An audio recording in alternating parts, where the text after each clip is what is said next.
You know, I can almost hear Satan's horrific laugh as he taunts and dances about.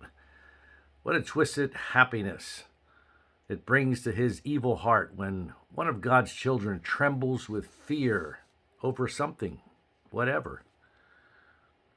Because he knows that for us to fear is a sign that he has a foothold in our lives. I don't know what your fears are, but I know that we all have them. Fear can be defined as the active feeling of losing control. Control. Think about your own fears. In each case, isn't it that you're afraid of losing control of something that you hold dear? Perhaps you fear losing control of your home or your finances, your health, or a loved one. The reality of fear is that eventually it binds us in a negative way and even negatively affects our behavior, our attitudes, and our emotions. And Jesus knew that we would struggle with fear and worry, and so he commanded us to avoid it. In his Sermon on the Mount, Matthew 6, Jesus has a lot to say about this, and we're going to get to that in just a moment. But first of all, I'm John Kuert, the pastor at Alpha Assembly in Clarion, Pennsylvania. Thanks for joining me once again for another Heart to Heart.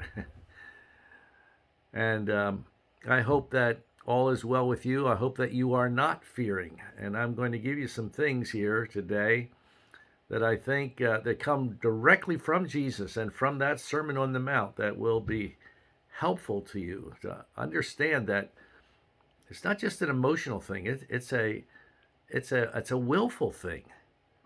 You know, we have emotions, we have an intellect, and we have will. And I think too often we allow emotion to regulate us. So I'm going to give you some things that you can stake your claim on your own will and decide, I'm going to listen to Jesus.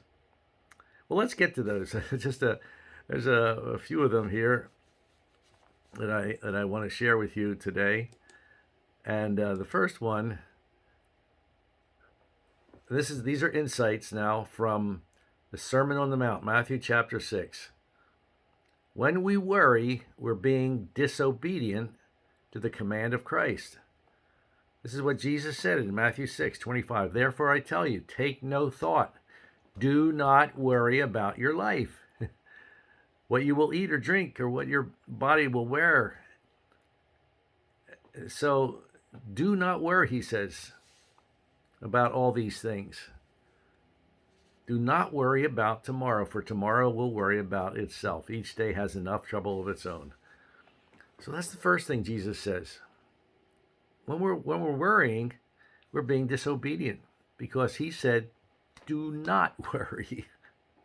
Secondly, when we worry, we disregard the promises that he will care for us. Jesus said, look at the birds of the air. They don't sow or reap or store away in barns, and yet your heavenly Father feeds them. Are you not much more valuable than they? So he's promised to take care of us. And Psalm 55:22 says, cast your cares on the Lord, and he will sustain you. He will never let the righteous be forsaken.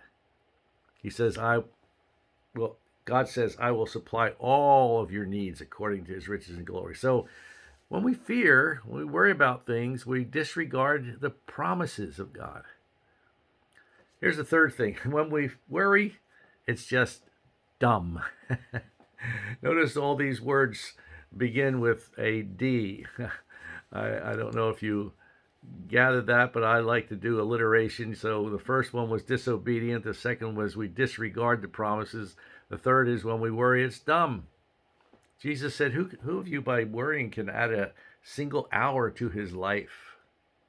It just can't do it. And so it's dumb to worry because we can't change anything.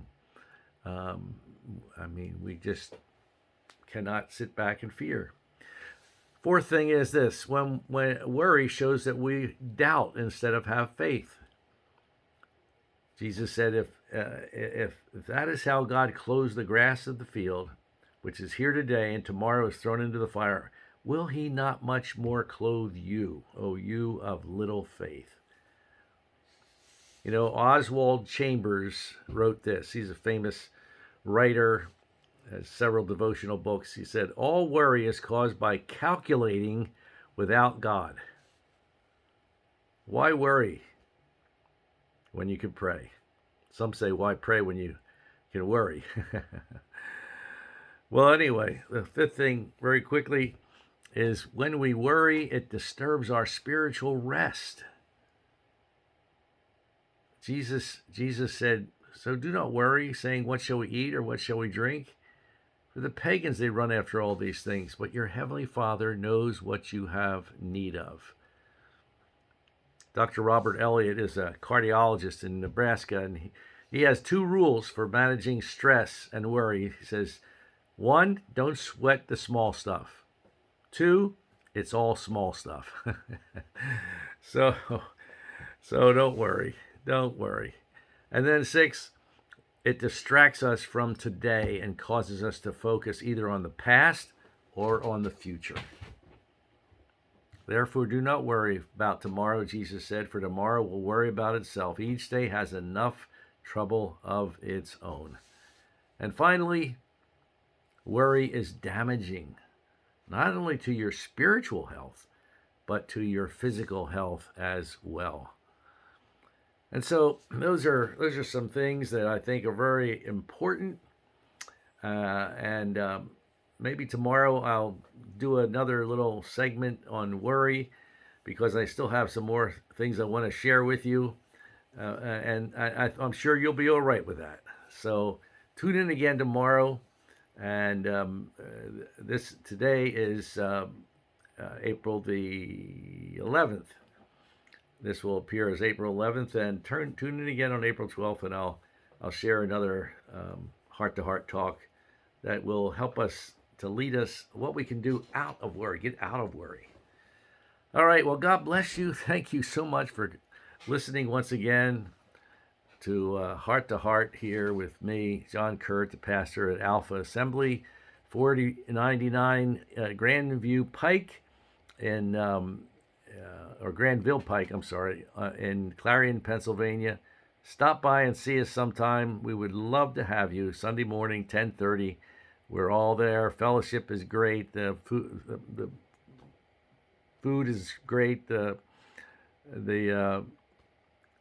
singing's great, and I'm sure you will have a good message to hear, because I try to bring something relevant every week. Well, God bless you. Have a great day. See you tomorrow. See you soon. Bye.